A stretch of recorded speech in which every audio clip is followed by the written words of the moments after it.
Hello everybody and welcome. In today's video, we will be going over 10 examples of prime factorization. So before we begin, let's quickly go over what a prime number is. A prime number is any number that is greater than 1 and the only factors are 1 and itself. So, for example, the first prime number is going to be 2. The next one will be 3, 5, 7, 11, etc., etc. All of these numbers, the only two factors are 1 and itself. And without further ado, let's get it. So, looking at the top left here, let's start off with the number 10. What two numbers can multiply to give us 10? Well, there is 2 and there is 5. Both of these are prime numbers, so we're going to go ahead and circle that, and 10 is complete.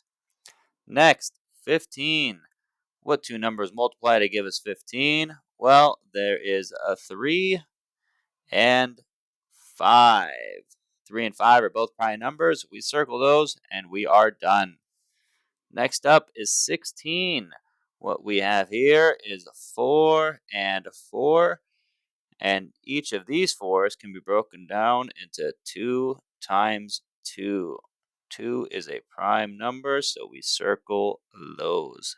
And 16 is complete. Next, we have 48. 48 can be broken down into 2 times 24. 2 is prime. Let's circle that. 24 can be broken down into 2 times 12. 2 is prime, circle. 12 can be broken down into 3 times 4. 3 is prime, let's circle that. And 4 can be broken down into 2 times 2. 48 is complete. Next up, we have 27. That can be broken down into 3 times 9. 9 can be further broken down into 3 times 3. Therefore, 27 is complete. Those are our first 5 examples. Let's go on to the next 5 here. Now, looking at the number 60, we can break that down into 2 times 30. 2 is prime, circle. 30 can be broken down into 2 times 15. 15 can be broken down into 3 times 5. Both of those are prime. 60 is complete. Next, 42 can be broken down into 2 times 21.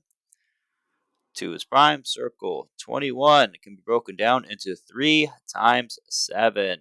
Those are both prime, and we circle. Next up, 32 can be broken down into 2 times 16. 2 is prime, circle. 16 can be broken down into 4 times 4, which can both be broken down into 2 times 2. All of those are prime. Let's circle those. All right, next up, 125. So whenever you are dealing with a large number and the last number in that number is a 5 or a 0, we know that 5 is a factor. So we can break this down into 5. That is a prime number.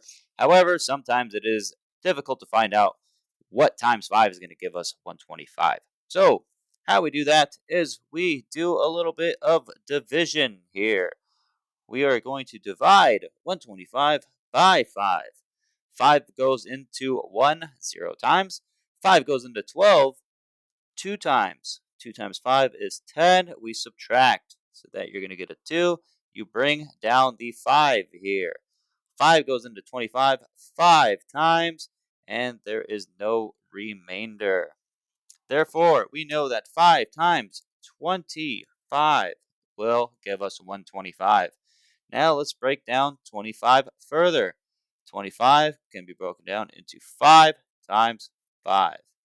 5 is prime, we circle. Next, we have 76.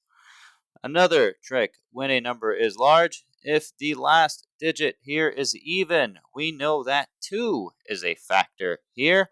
So let's do the same thing we just did. Let's divide 76 by 2. 2 goes into 7 3 times. 3 times 2 is 6. And we are going to subtract 7 minus 6 is 1. We bring down this other 6. We'll get 16. 2 goes into 16 8 times. So 2 times 8 is 16. There is no remainder. Therefore, 2 times 38 will give us 76. Now, we can break this down further into 2 times 19. 19. The only two numbers that go into that are 1 and itself. Therefore, 19 is a prime number, and we can go ahead and circle that one. These 5 examples are now complete.